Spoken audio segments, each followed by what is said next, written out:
Constitution is very clear on this. Our culture, our history, our politics are very clear on this, that we believe in living in a democratic society where people have the right to criticize our government and sure as hell a foreign government. Which side are you on? Which side are you on? One of the other things that the Trump administration is doing is obviously around immigration. I mean, they're rolling out this real scary deportation regime. And for the people who listen to us who are immigration skeptical, it's worth sitting with the fact that the promise of the Trump administration was that we're going to take out the bad ones first, right? The gang members and the really scary people who are killing Americans all over the place, and that's not what they're doing right now. And they have been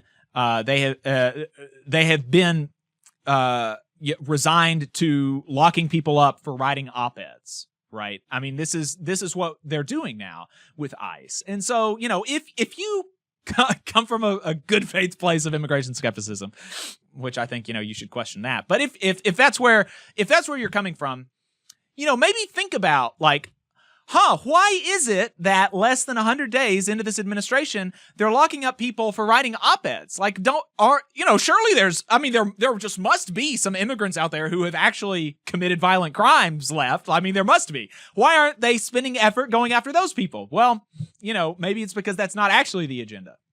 But, there's been a lot of crackdown on speech against Palestine and stuff like that in particular.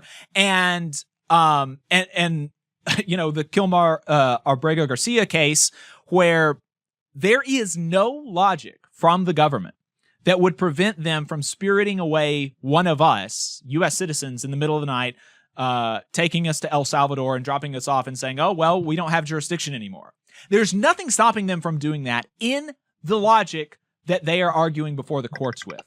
And just to underscore the fact that this is where this administration seems to be, where their heads are, this is counterterrorism czar Sebastian Gorka, a literal administration official, floating the idea that publicly saying Kilmar Abrego Garcia is being wrongfully detained in El Salvador is tantamount to aiding and abetting terrorism. Let's play that.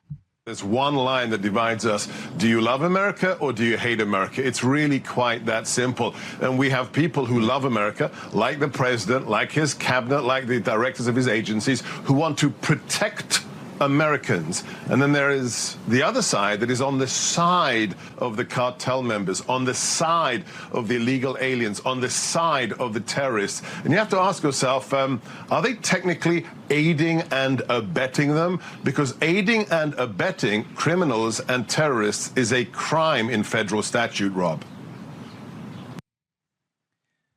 I don't know how anybody hears that and is not absolutely chilled.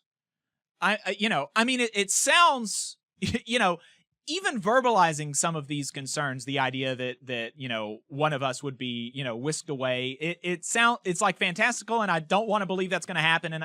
But I can hear right now people on some of the right-wing radio stations that we air on justifying my detention in a prison because because they would say, I support Hamas. I hate Israel. I support terrorism. And let's play this clip from his show where he says some bad things about Israel. Doesn't that mean he should, I can literally hear it right now.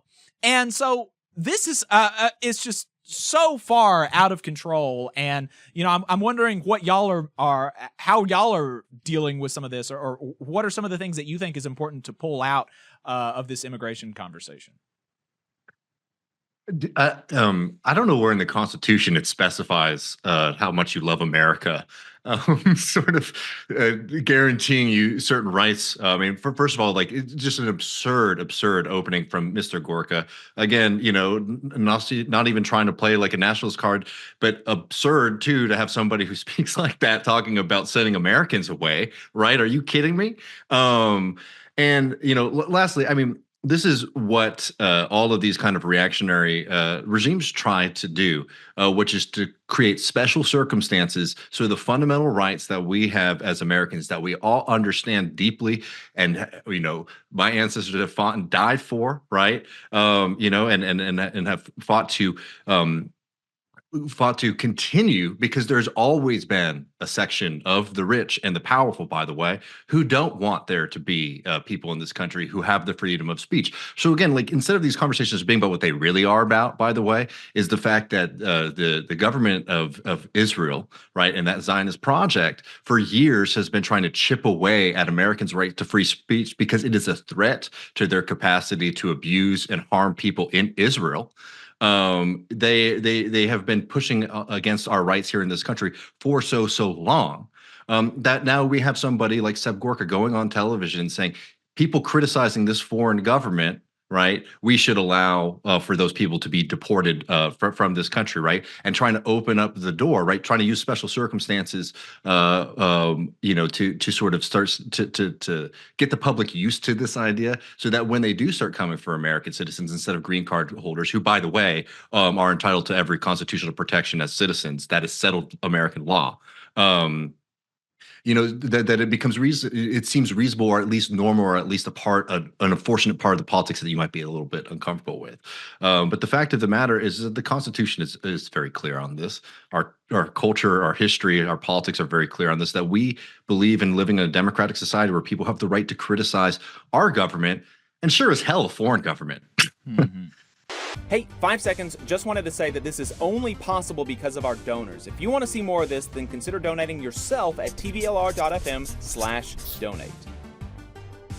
Yeah, I mean, Zaid Jilani on Twitter was pointing out how far the immigration conversation has moved on the right in response to, there has already been U.S. citizens locked up, and there was one that was locked up for 48 hours, for 2 whole days before he was let go, a U.S. citizen. And at the beginning of his imprisonment, his mother was showing the people his social security card and his birth certificate, and they still wouldn't let him out. And there was somebody that was like, that responded, a blue check, they responded, was like, well, he was a U.S. citizen and he was let out after 48 hours. What's the big deal? Oh, cool. And Jelani was pointing out how, like, that's crazy. Like, that's crazy that we are already at, sometimes there's gonna be a couple of them that get locked up for a few days, it'll be okay. There's no big deal. I mean, that's where the immigration conversation is on the right now. And it's also worth pointing out that the reason that he was suspected of being an undocumented immigrant is because he was speaking a Mayan language, a language that has existed on this continent since before Columbus got here. I mean, just the irony and horribleness of that shouldn't be lost on folks. But I think, Matt, you were about to say something. Yeah, it's also all these guys that drape themselves in like liberty and think that they represent freedom, and then whenever a Democrat is in the White House, they act like they're the next Alexander Solzhenitsyn, going to get sent to a gulag. And we literally have concentration camps, like you said, like detentions of green card holders or American citizens that have social security cards. I was reading Aviva Chomsky's Central America's Forgotten History. And I mean, the worrying and alarming thing about this trend is that the first thing that happens before death squads is the government starts labeling certain groups as persona non grata, and certain individuals as persona non grata. Then you start to get like these people, like you're seeing, these right wingers that they are authoritarian minded. They will follow this sort of reactionary attack wherever it leads. Now, the good news, in my opinion, if I want to get optimistic away from, staring into the abyss for a second there, is that they have to say the stuff about criminals, because most Americans, immigration polling is very sensitive to how it's phrased. So when you say like, oh, this person who's just been part of their community for 20 years and is just happened to be undocumented, do you want them sent away? If it's polled as they're illegal, people might say it. But if you phrase it like that, people say, no, why would we want to do that? Go after the scary people that Republicans have been doing propaganda against. People that, by the way, have been charged through our court systems. And then we say like their victims weren't given due process, but never mind that. Biden and Obama and those types of folks were already doing what that whole focus on the scary, criminal-minded, scary migrant type of folks, and that's why Trump is already scraping the bottom of the barrel with those folks now. And one thing is there's a podcast called Reveal that did a good show earlier in the or in the Biden lame duck period that went in. It had an immigration expert. I can't remember who it was. They talked about how the actual border, the influx at the border under Trump took up a lot of resources for ICE and stuff, and border protection. And that's not the same as it was now, because the little truth that was understated by both parties up to the last election is that those crossings were dropping. And so now our border apparatus has more time and resources to go after folks that, pro-Israel group said that this person is an anti-Semite on a green card because they oppose sending bombs to Israel. Well, I guess we got time now to go get those people. Right. Yeah, it's really scary. They will justify the imprisonment and deportation of U.S. citizens when it comes to it. And that's scary to know and understand. We've got one more. Yeah, go ahead. Oh, sorry. I mean, I just want one quick thing. It's just that too. I really want people to note how they utilize the special exception, right? And at this point, free speech conversations has become so muddled. Just use another example, right? An early one. If you remember from school, we have a bunch of amendments to the Constitution. The Third Amendment says that we can't quarter soldiers in your house. Even in wartime, right, which is a special moment, right? Oh man, there's an army. Maybe we should be able to utilize these houses. You can make a practical argument for maybe why it might make sense to force quartering on people. But we explicitly said our American Revolution tradition said, nope, we're not going to play any games with exceptions. This is what our tradition says very, very clearly. And this is not just about the Third Amendment. This goes through the Constitution. Says politics can't go here. Doesn't matter what kind of exception that you want to put forward. So all of these kind of arguments that you get from the right, from Gorka, are fundamentally contrary to the American tradition, not just on the explicit sense of oh, this is free speech, but also on the special exception means that we can sort of bend the law. And I think it's really important to push back on that term as well, because the terrorism, the criminal, all this kind of stuff is used to sort of justify the unjustifiable. You just saw a clip from the Valley Labor Report. We are live every Saturday morning from 9:30 a.m. till 12:30 p.m. And we pride ourselves on keeping all of our content free to everybody so that we can talk to as many working folks as possible. If you support the work that we're doing, you think that it's important, you think that it's good, then consider making a monthly contribution to the project, and you can do that on our website, tvlr.fm.